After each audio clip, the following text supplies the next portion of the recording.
Uh, Thank you, Samina. Uh, so this is the ninth edition of our Friday Connect series. Welcome everyone. Over to you, Vinod, for introducing Lakshmi, and let's start. Thank Sure. you. Yeah, so it's a privilege for us, Lakshmi, to have you with us for the benefit of the people attending. Lakshmi Das is quite a renowned figure in the cybersecurity industry. I think she is a very prominent speaker in a lot of forums, CIO forums, DSIC, CISO forums, ISACA chapters. She's very passionate about cybersecurity. She also happens to be a co-founder of a cloud security platform in India. So with that, I hand over to you, Lakshmi. Okay. So thank you, Vinodji and Prashanti, for the introduction. So it's really a privilege for me to be here addressing all of you guys at ISODA. So it's my first time. I'm really excited to having to interact with all of you. Okay, so basically, I happen to be in the application security space. So we deal with, how securing applications and all of that is necessary. So sort of creating some awareness about, what really goes into securing your applications or why it is a mandate, to consider, application security as a topmost priority in each of the organization scenarios. Okay, so let me share my screen.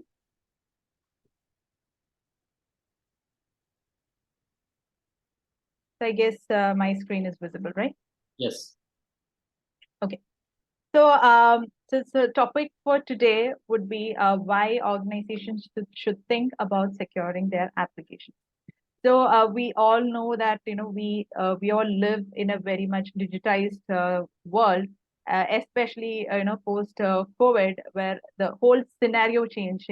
We don't have a anything like a man-to-man business nowadays. It's more of everything is connected, digitally connected through all web applications, and businesses all have transformed from their offline mode to mostly online mode or a hybrid mode. So this is where security or cyber security plays a very pivotal role in securing each of your organizations against cyber attacks. So the agenda of the session would be we would be covering why application security is important. What sort of vulnerabilities would affect your application? So it's, when you have to understand the importance, you'll have to know what is it, what are the loopholes in your application and what kind of attacks are can happen to your application. And then once you have identified that or that, then we'll look into what are the challenges that each of us would face in actually securing your application. And then we would look into how we can include security as a part of the software development lifecycle. Okay, so as I already told, we all live in a very interconnected world, and the applications has taken over as the backbone of all the businesses. Right now, we cannot even think about going to now people don't think about going to a store and buying things and all. They just love staying in their freedom of their home and doing shopping online and doing all the internet banking transactions, everything has become online. So this is a stage where you have to be very much bothered about how safe and secure is your data, or how secure is the data online, because you are trusting all the applications with your banking credentials, with all your personal information, your identities, everything is involved in there. So this is where and digital transformation has happened so massively that all the organizations rely heavily on either be it mobile applications or web applications, and all the engagements happen through them. So all data, all the financial transactions, everything is happening to that. So that is why you have to consider application security a very critical scenario of your organizational interactions or engagement.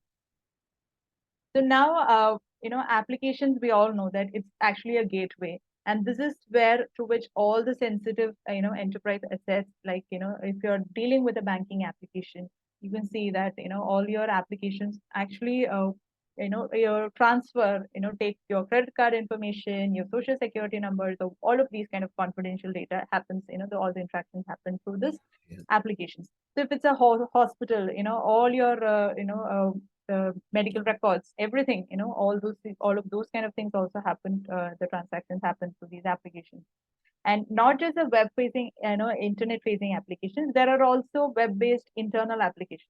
So we are all using the HRM systems, the ERP systems, the CRM solutions. All of them, if failed at any point of time, it can lead to a lot of massive breaches. So here you can see a lot of examples, like as I already told about banking sector and financial sector, what all kind of critical data is actually involved. So this is, but the sad state of affair is that application security is kind of highly neglected. So when we had started off, that was like a pre-COVID time, and when we talk about application security to even hospitals or even other similar sectors, or maybe diagnostic centers, they really don't appreciate the role of security, because for them the daily operational things are have to be taken care of. So this is where security is given the last priority. So here we will focus on how and why this should become the topmost priority. So according to Forrester report, one of the biggest causes of all, the external breaches are because of cyber criminals now consider this as an easy access point or an entry point. Because if you are having, your house well guarded, but if your gate is open, and that is a major breach. So this is where you can see that web applications act like these gateways. And according to the studies, 96% of all the web applications that were scanned in 2023 had serious vulnerability problems or flaws. So if this is not handled well, then you can see that then a massive breaches would happen. All our personal data, all our banking and credentials and everything will be floating on the dark web. So this is actually the biggest flaw of not having your application secured. So now when you look into a reality check, we can figure out how to plug these holes in. People have now figured out, okay, so these are the issues with the network. We focus a lot into plugging those gaps. But hackers are actually trying the application route. And we can see that 84% of all the cyber attacks are happening through the seventh layer of the OSI model, which is the application layer. So that is where all the focus has to be focused on. So if you look into the IBM reports, we can see that in the last 12 months, 65% of most of the organizations, they have experienced an SQL injection. So this is where a query will be injected through the through a code, and then they will get access into the database. So this can be a major issue. And out of that, 16% of these, when you do a deep analysis, you can understand that it was majorly either SQL injection attack or a cross-site scripting. So this is, these are different types of attacks that are actually happening through the application layer. So now we'll try to understand, what all layers are, typically targets of, defenses have to work on, and what are the, suitable products. So basically, one major problem, or in the mindset of people, is that okay, this is something that even we used to hear in real time. People would say that we have a network firewall, we have our perimeter defenses, our IDS, IPS, everything in place. So then, why should we bother too much about the application security side? Because this is, they feel that this is also taken care. But this is a false notion, because all of those kind of devices will only have visibility into your network layer, which is layer 3 and 4. But, the layers above, or the seventh layer, will never have the sufficient kind of protection. So if you can see this diagram, you can see that at the IP address of port level, you have the network firewalls doing all the safeguarding, and even the network layer, IPS, IDS, all of those tools were sufficient. But when it comes to the application layer, you need other applications like a WAP or a WAP and all of those kind of things. So this is where different tools have their roles playing in a particular layers of the OSI model. Okay, so if you can now if you go into scenarios, like for example, you could take like a medical record, and you can see that an SQL injection attack that's happening on the hospital application, then it can directly get access into the backend database. So this is considered a major breach. And then so theft of these critical business applications can lead to a major, reputation loss for that particular business. So we have all heard, recently we've heard the issue of, like Aadhaar, AIMS, then you always keep hearing LinkedIn data breach, Facebook data breach, everything. So all these major players are always at the mercy of the hackers. So they have to be, keep innovating ideas about how they can keep everything secure. So it's not just the physical infrastructure as well as the web infrastructure. So this is where, this will lead to loss of millions of dollars, because each and every, or if it's a DDoS attack, a second of a downtime can also lead to, losing millions of dollars if you're in a major e-commerce business. So this is, suppose if you're, just imagine if there is a big $1 billion sale on Amazon or Flipkart running, or a Diwali sale. And if you have a downtime, if Amazon is having a downtime of 2 minutes or even 2 seconds, then the same rate, even Flipkart would go up, in boost in sales. So this is how, peer-to-peer competition, can happen. And, one company sending, a lot of traffic to another application, which is called a DDoS attack, can also, are examples of how application layer attacks generally do happen. So this can lead to reputation and losing your customers. So this is a major thing. I mean, all these players are doing business through these, web applications. So, and if something really happens to them, they are really going to go out of business, right? So this is a major concern.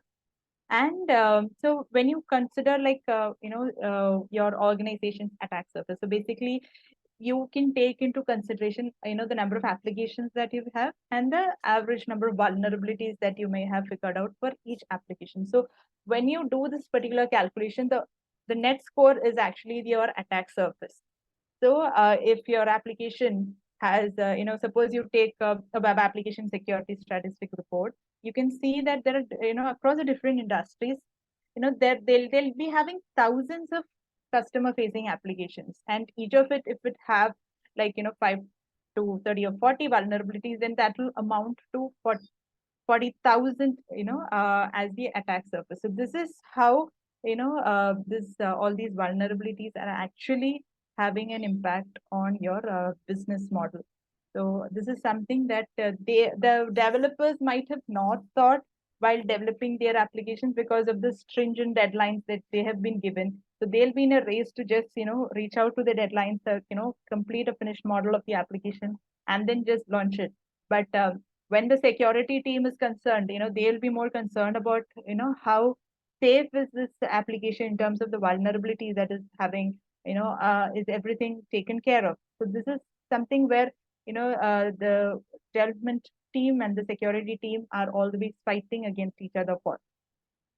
So if you take like an example, like, different sectors, we have IT sector, we have the tech sector, we have retail sector, F&Bs and the financial, manufacturing, all of these sectors, everywhere we know that all of them rely on the applications for their business as well.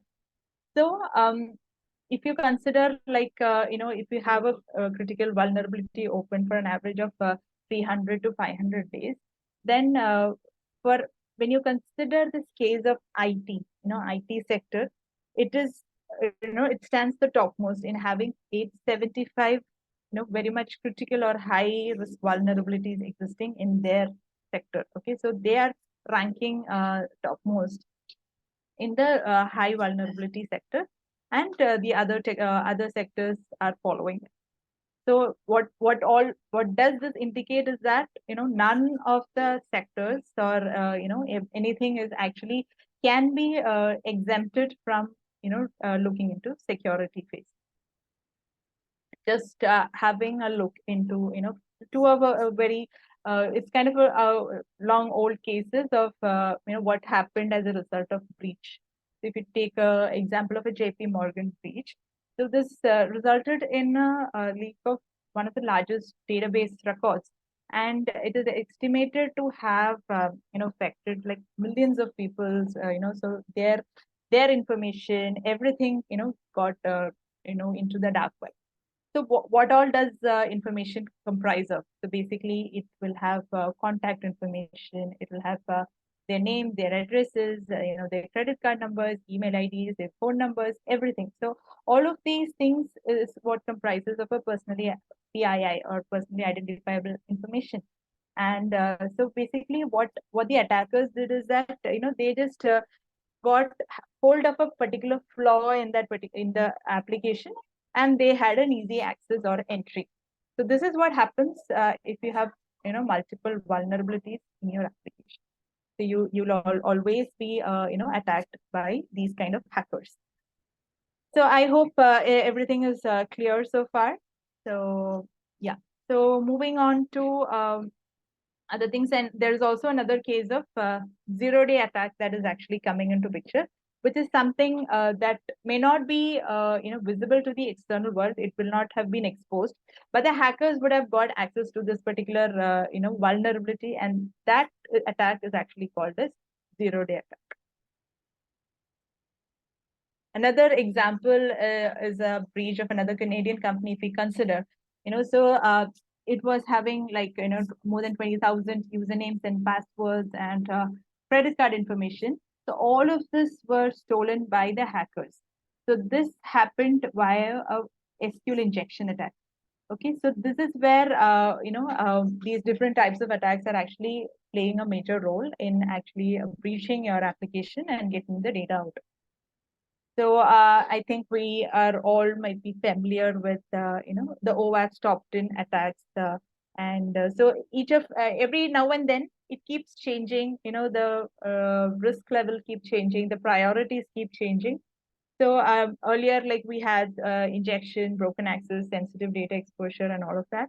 But later on in 2021, broken access control, gained more priority over the others, and few set of new security risks also started coming into picture. Like we had server-side request forgery and all of that coming into picture.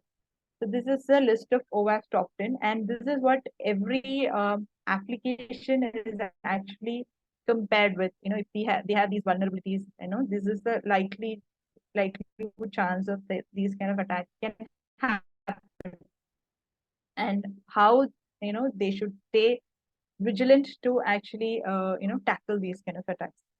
So if we go into each of these attacks, so initially we have SQL injection attack.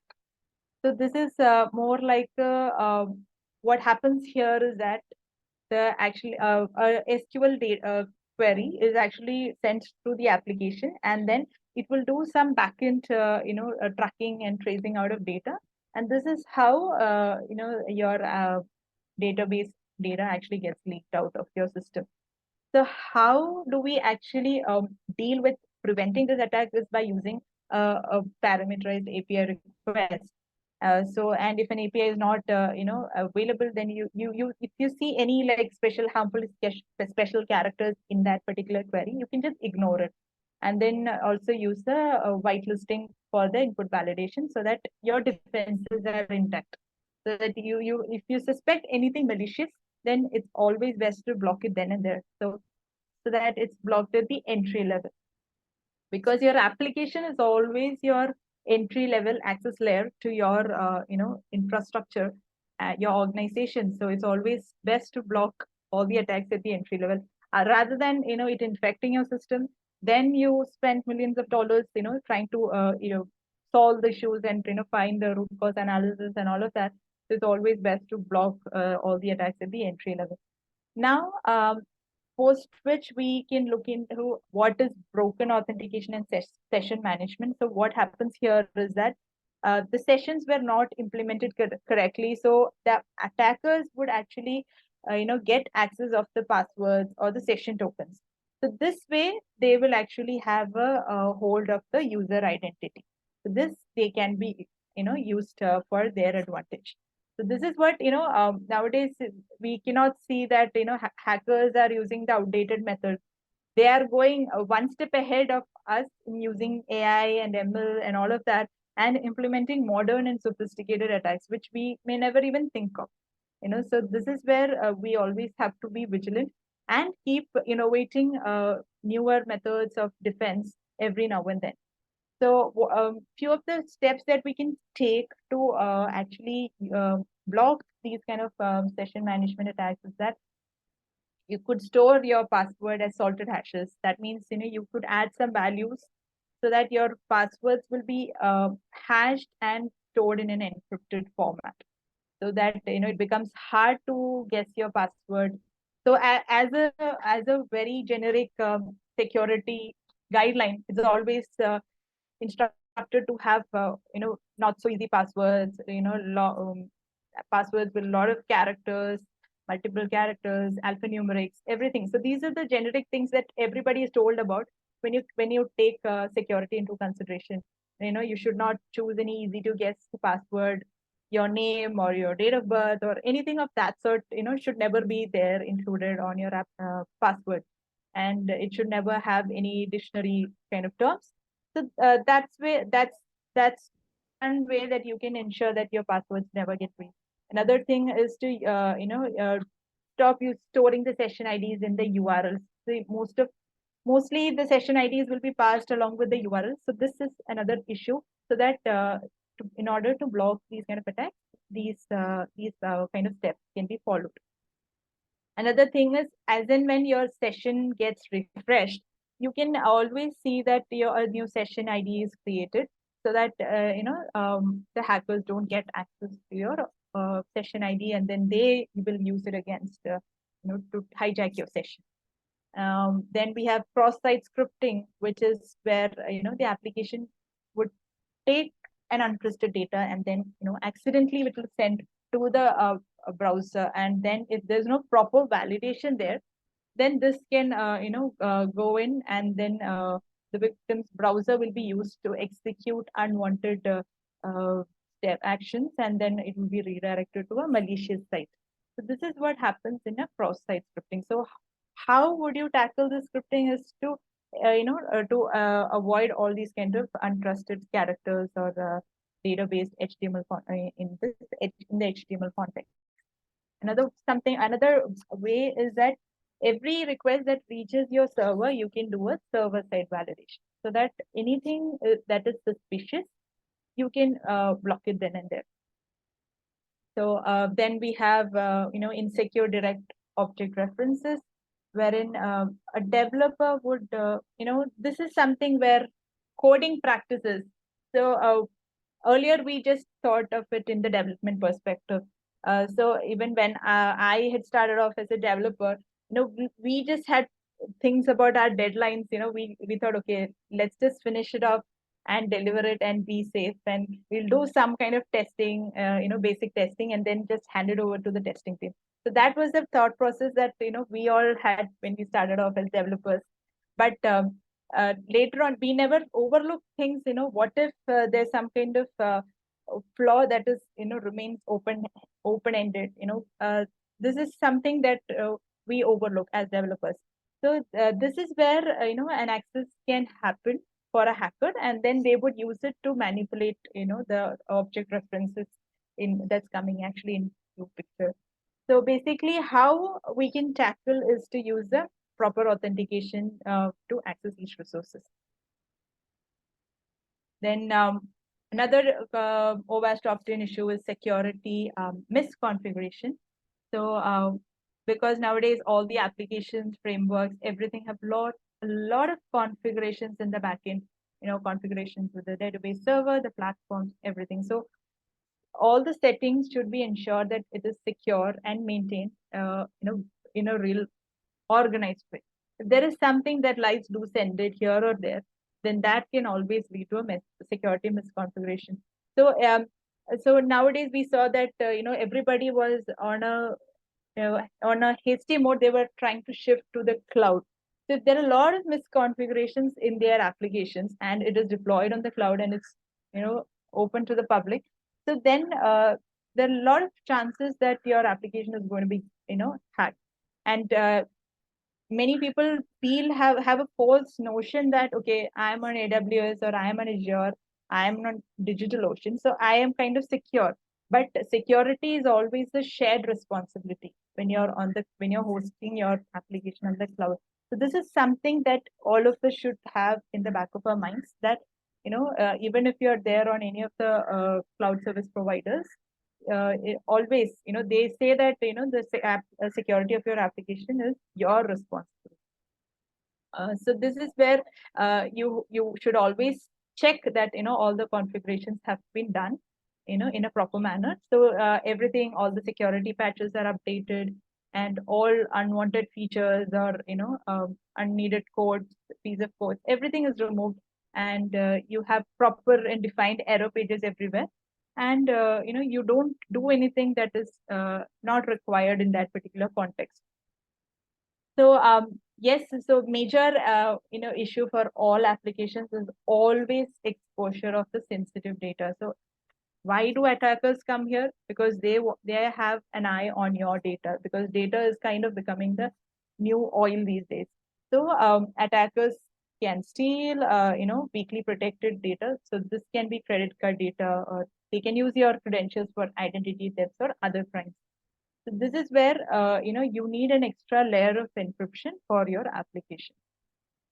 So so I think these steps can really relate to all of you. So how we can see that our data of our organization is actually secure. So we can keep all the secure data in an encrypted format, and always discard whatever is not needed, and make sure that the data is transmitted in an HTTPS. So I'm sure many of you might have got forwards stating, okay, click on this link and then you will get gifts, or click on this link, you'll get multiple offers.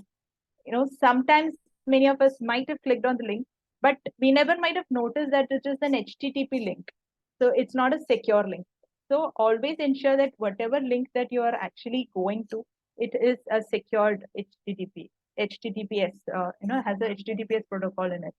And yeah, so basically avoid clicking on untrusted links that come through any source. I think there's some kind of markings on this slide. Okay, fine. Yeah, all good. So these are the few many of the issues that actually all the applications will face. It's not just across all over the globe. So applications basically also have access controls, and we should ensure that all these access controls have proper privileges. Only access is given to the legitimate user, and that it's not misused by anybody.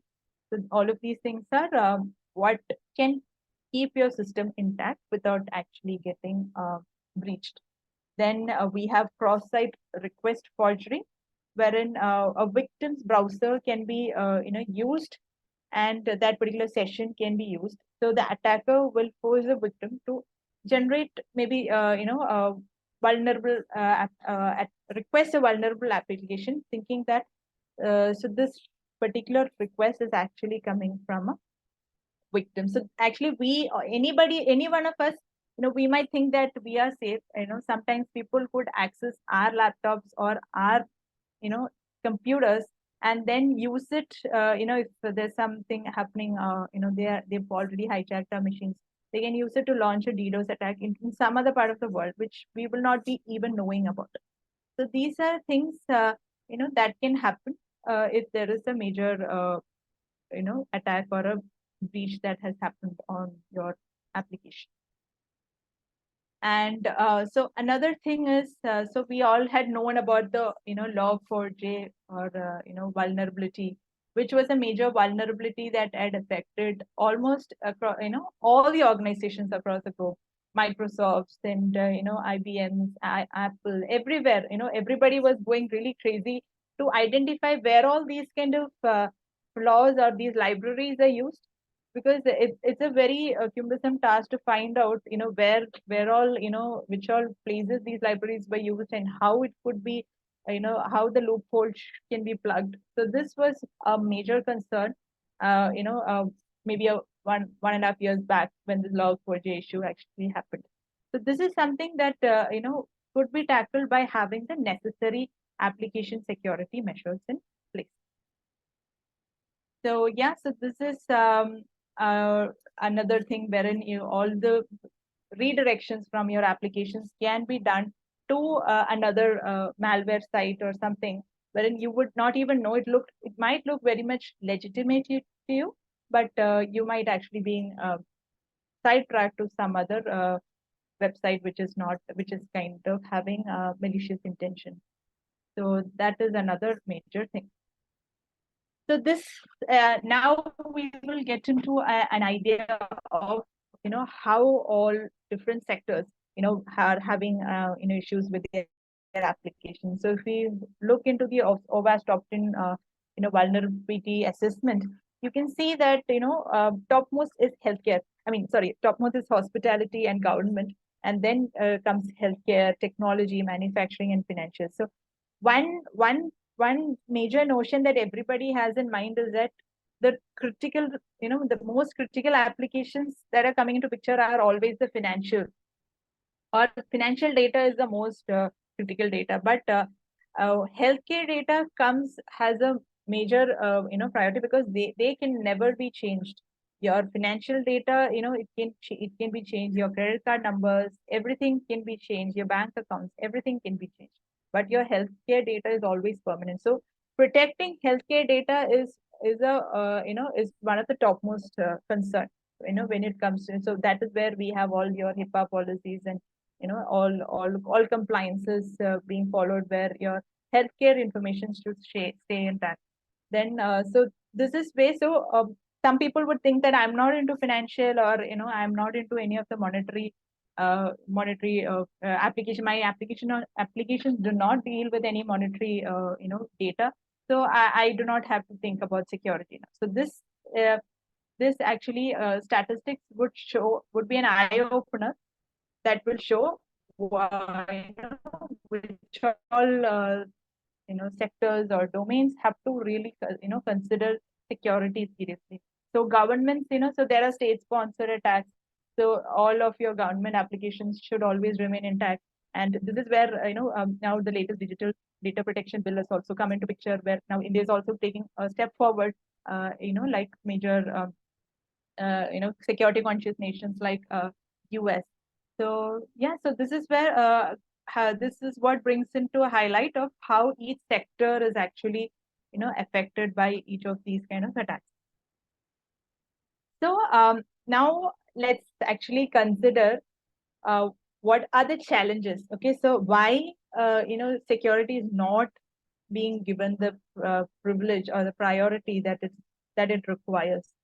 So first and foremost, as I told, initially when we came into picture and we were talking to different stakeholders from different industries, what we really understood is the stats part was that security is given the least priority in many situations, even when the data they're dealing with is highly sensitive and confidential. So, and since it's a non-functional requirement, they keep it as a last priority. Then so another thing is that yeah, so as I already told, the development team is always under, DevOps team is always under the pressure of hard approaching rigid deadlines. So they would be in always in an agile methodology, and they'll be releasing the application versions every now and then, and which may or may not have major flaws. And so always the architect or the development mindset is kind of fixed. As I told, how we had started off as developers. They just think about meeting the deadlines, meeting the functionality or what is being given to them, and rest everything they feel that it's not their priority. Yeah. So, and major flaw would be the lack of awareness. So this is where I think that we all should have the basic awareness spread out among the community, so that all, because we deal with multiple applications. Each person, if you take an average, each of us have all our data spread out in different databases through different applications, be it banking application, or be it a food delivery application, or an online shopping website, or whatever it may, or a tax payment, or all of our information is there available on the different databases. So we ourselves should know how all of these data should be secured, and this awareness should actually be spread out so that it reaches to all the people who are stakeholders in that area. So always, it's always advised to have a mindset of a hacker. It's not that we should go and hack into some banking system and take out millions of dollars. It should be used in a ethical hacking mode. Yeah. So another thing is tracking of security status of 100. So basically, as I already told, each of organization will have maybe multiple n number of customer facing applications. So it'll become very hard to track each and every application into their security status and all of that. So that is one way because of which people do backtrack from giving priorities to security. Another thing is they feel that yeah, obviously most of the security softwares are really priced maybe in millions of dollars and all of that. So that is one major reason why people do back out. And so then there'll be a lot of false positives wherein because of the fine tuning of all these different tools, a lot of legitimate traffic also may get lost. So that means you're losing your actual business. So people would think, okay, why should I lose my actual business? Okay, let me deal with the breach or attack when that comes, and that will be in the last priority for them. And obviously, finding critical resources is also another issue. Especially, we know that cybersecurity trained folks are very much minimal when compared to the need that is actually coming up these days. So what would be the major implication, or how can you actually ensure that security is actually happening? So first and foremost is security should start from the ground level.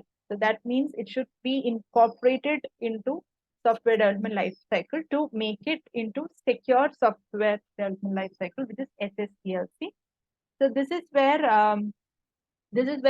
earlier we just thought about developers and testers and security teams separately, but now everything is going to a DevSecOps perspective, wherein security is getting integrated into your DevOps. So a security awareness session can be rolled out for all the C-level executives, and orientation programs and awareness sessions be done for each and every layer of organization structure. So from the bottommost part to the topmost layer. So security is never restricted to a particular layer of the application structure. It has to reach out to even the bottommost layer of the employees, because they may be the person who might get attacked by a phishing email or something of that sort. So this is where always these kind of awareness sessions have to happen very much regularly, just like we have these Friday series. All the organizations should always have these kind of awareness sessions happening every now and then.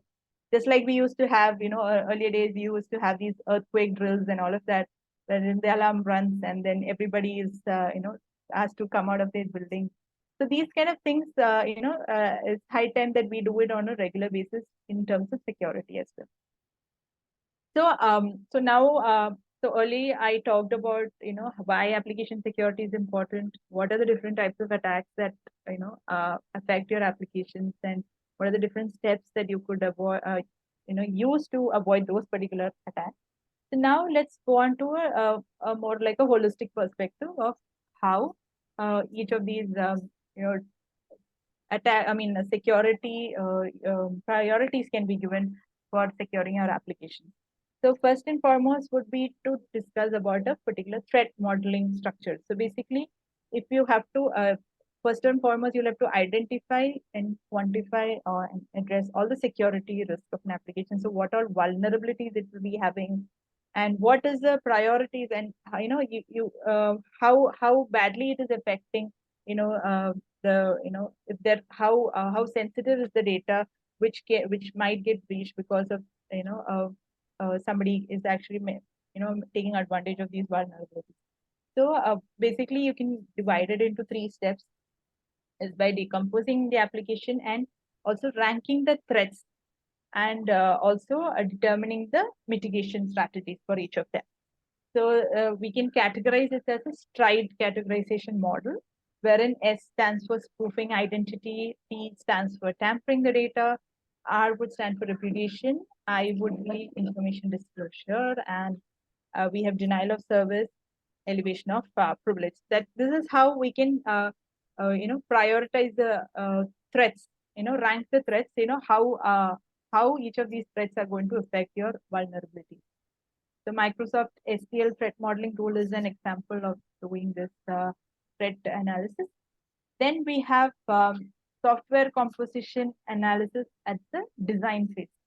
So wherein what happens is, like, third party components are used for all the known vulnerabilities, and then these vulnerabilities will be analyzed against a stored set of vulnerabilities. That is, NVD is the National Vulnerability Database. So all of these vulnerabilities that are existing in your application will be compared. Okay, so will be compared with each of these vulnerabilities. So this would actually compare, and you will get an idea about how what is the effect of these vulnerabilities existing in your system. So how vulnerable is your organization towards attacks? So OWASP dependency check would be a tool that can be used for software composition analysis. So now I think many of you might be familiar with SAST and DAST tools, which is used for analyzing the security vulnerabilities, which stands for static application security testing and dynamic application security testing. So static application security testing basically is like a white box testing, wherein the source code is actually tested, for figuring out all the vulnerabilities in them. But so this is, in a static mode, and dynamic application testing is done by running the application by by setting in feeding in a set of inputs. This is called black box. So similar in the testing, development testing methodology, we have black box testing and white box testing. So same thing we have it in case of applications as well. So one is done without running the application, which is static, and one is done by feeding the applications on a real runtime environment. So we can use tools like find security bugs for static analysis, and OWASP. ZAP is a tool that can be used for dynamic analysis. And okay, so then there is a particular testing model, which is a combination of both, which is an integrated testing model of both SAST and DAST, wherein the application, all the analysis is done in real time, and all the code also will be examined. And so this will help in actually minimizing false positives. So like everywhere, the major concerns of all security or security folks is that the issue of false positives. Even if anything be happened, I do not want any real traffic or my real business to be blocked because of a security tool. So this is the one major feature that everybody considers while looking into security tools. So what is the percentage of false positives that will come into picture when we are deploying this tool? So always we should go in for tools that will minimize the percentage of false positives. Another thing, so another few methodologies that you can use to reduce your application security flaws is by conducting manual penetration testing. So there are a lot of pen testing tools available. And also we could maintain a repository for all the applications and how each of these applications are going to impact your business.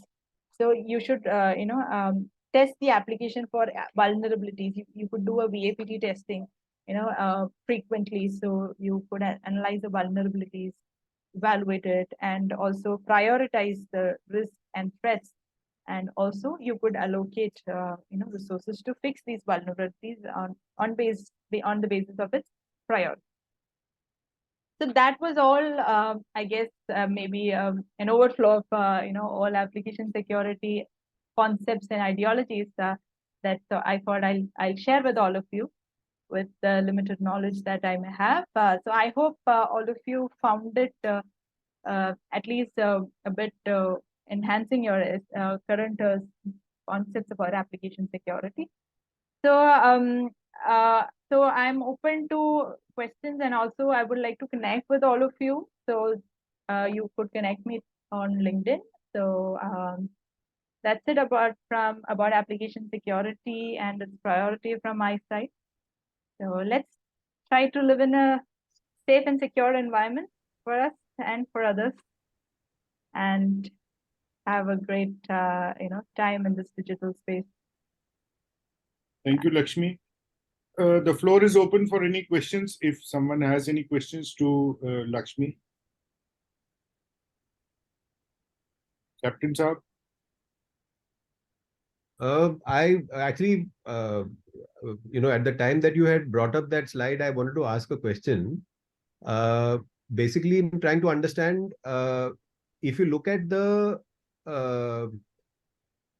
next generation firewall technologies that are available today, either from vendors like, say, Palo Alto or Fortinet or any of these solution providers, all of them are doing inspection at the layer 7 also, number one. Number two, if we for a moment keep the zero-day threats aside, they would already be incorporating signatures in respect of all kinds of intrusions that are possible onto any web applications. And assuming that most of these web applications would be behind these kinds of security solutions, where is the problem? I'm trying to understand where is the problem, because we can go into protocol anomaly and the other mechanisms to identify zero-day threats, but where is the vulnerability that we are talking about? Yes, yeah. So are you done? Yeah. So I think so that is a very nice question.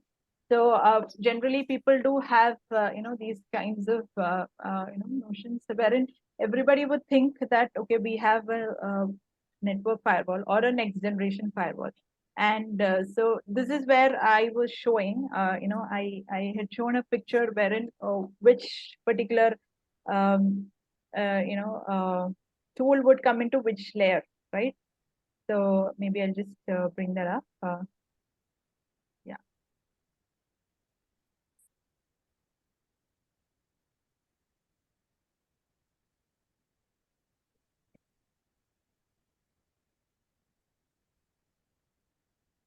This is visible? Yeah.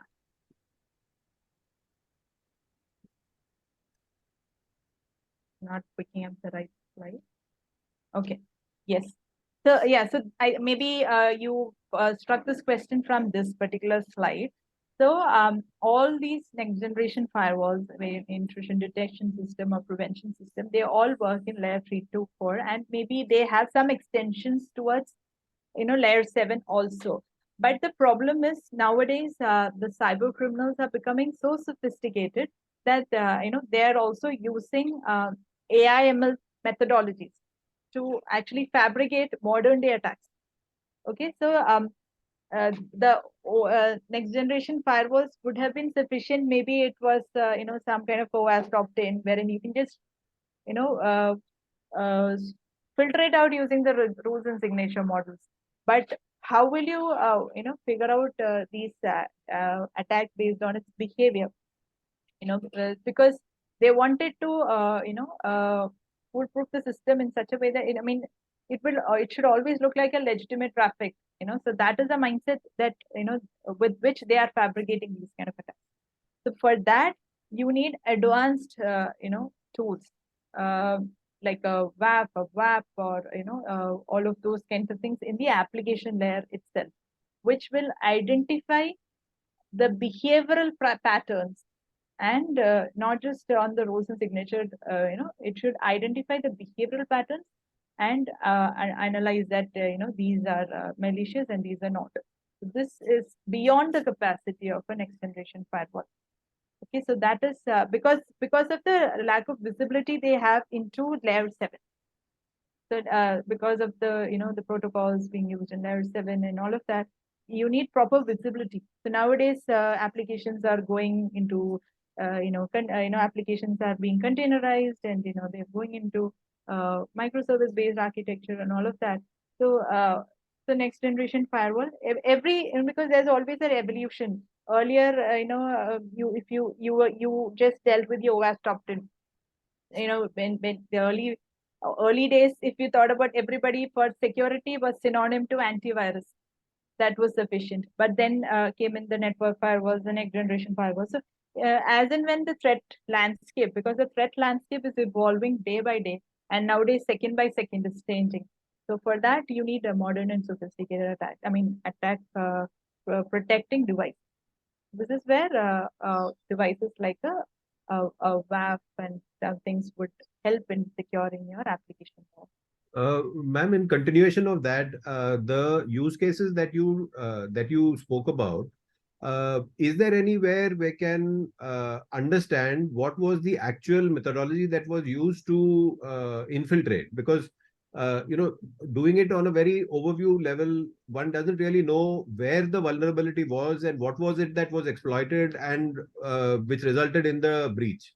Yeah. It could have been on the LAN side. It could have been a misconfiguration. It could have been nothing to do with the security solution that is already capable of protecting against that kind of an attack. So, in order for we are people who go out to the market, speak to our customers, and justify why a solution is required. Now, Yes. if we ourselves don't understand what is it that we are trying to prevent or protect against, or why is it that the existing solutions would not be able to prevent the kind of possibility that you are suggesting, it would not be possible for us to justify. So we would need a little more detail, a little more understanding on where is it that solutions that are already available. You have database application monitoring, you have protocol anomaly analysis, you have so many different technologies available, which synthetic host intrusion prevention systems, synthetic patching. So there's so many things that are available. How do we justify to a prospect, other than someone who's just got a checkbox from his security audit that he needs a WAF? How do we justify? We need to be able to actually explain. Yes. Yeah, so one thing is the evolving threat landscape that I was talking about, which requires more sophisticated tools and security measures in place. And another thing, as you all as you were also saying, the zero-day attacks, to block all the zero-day attacks, to do virtual patching, all of that also requires WAF kind of softwares. And then and also now a lot of APIs are coming into picture. Applications are constantly interacting with APIs. So you need API protection, also, which is required, right? Because now the whole world is becoming API driven, so it's very much interconnected, and the organization themselves do not know, what kind of the APIs and where all they are communicating with, what are the third party APIs that are communicating with them. So there are a lot of things that are hidden at the higher level. So then you'll have to do API discovery and secure each and every endpoint that way. For all of these things, you need a holistic solution which will handle all of this. So this is where your lower layer devices or tools will not be sufficient to handle these kind of things. So if it's a layer 7 DDoS, or bots that are becoming totally masquerading as a normal traffic, all of these you have to take a lot of parameters into picture, how we can identify whether it's a good bot or a bad bot, how, because bots do come in for the content scraping things, and you are unnecessarily serving, all your resources are getting wasting on serving these bots instead of serving your real time legitimate customers.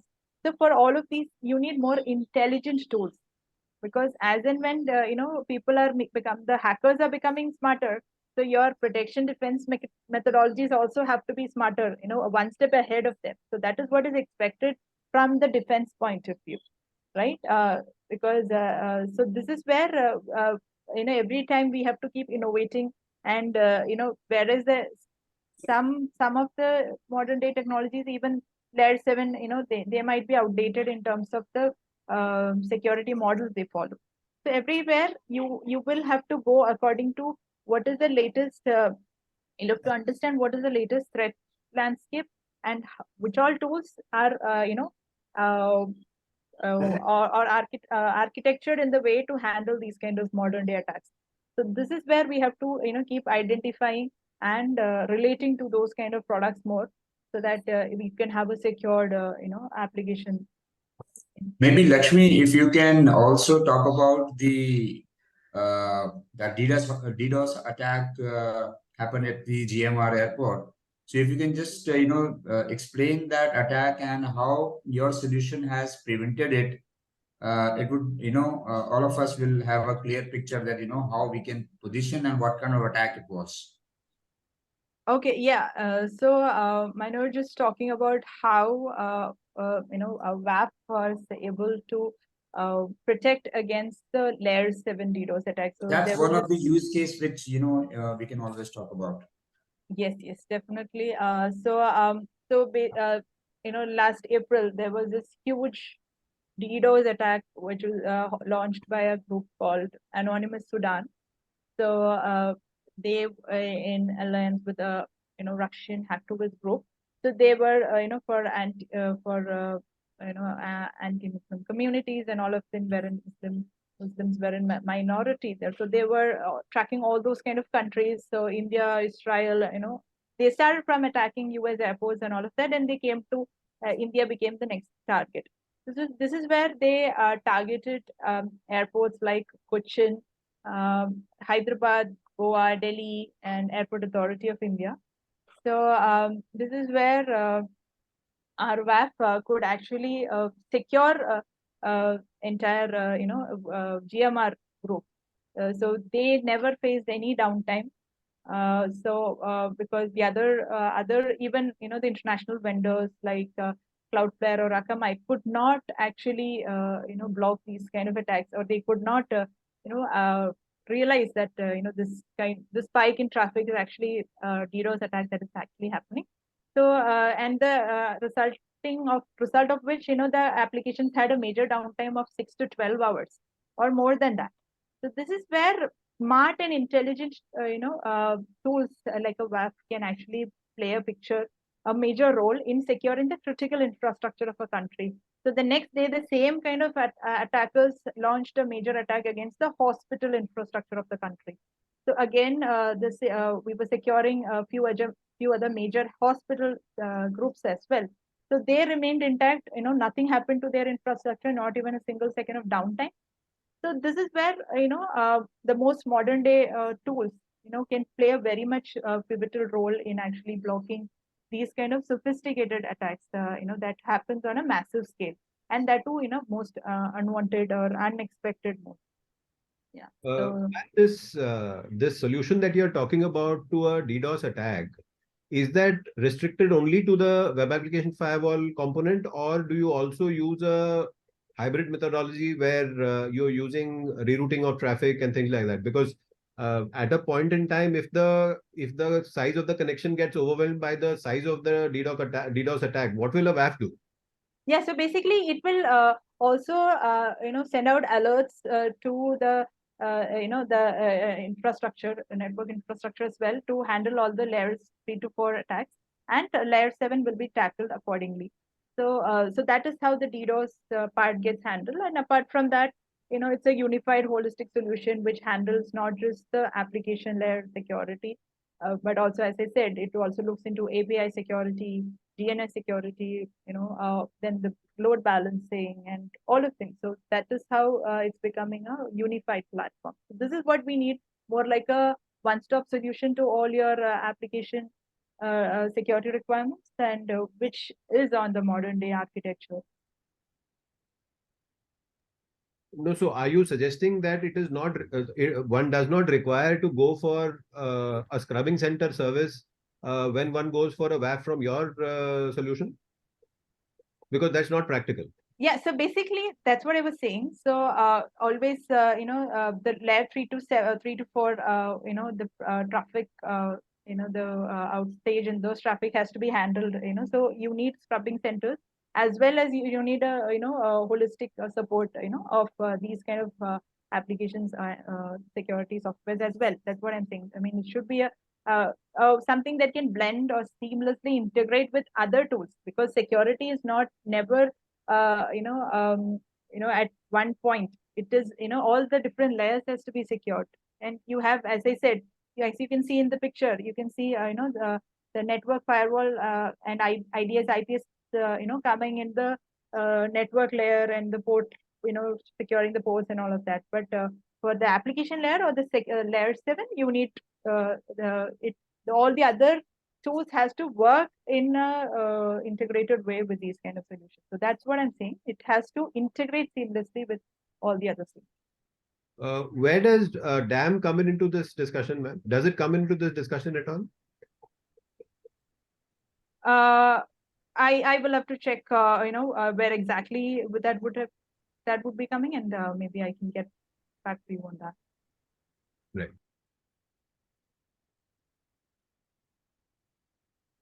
Okay, so anything else?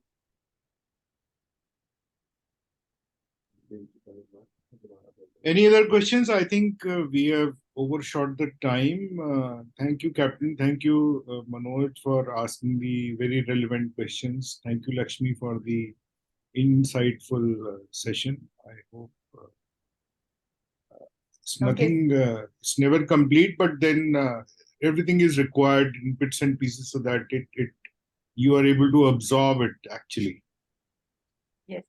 If there are no more questions, Vinod, can you I think thank we can, Lakshmi? Yeah, we can conclude. I think Lakshmi has pasted the LinkedIn URL of us, so people can connect and talk with her more. So Yeah, thank you, Lakshmi. That was a very enlightening discussion we had for an hour. So thank you very much. Okay, so Thank you very much, have Lakshmi. pasted my LinkedIn Yes. URL on the chat box as well. So would love to connect with all of you. So it was indeed a privilege for me to also come here and have an interaction with all of you. And yeah, so thank you for this opportunity. Thank you very much. Especially like to thank Manoj and Soda team for inviting. Thank you. Okay. Bye-bye. Thank you all. Have a great evening.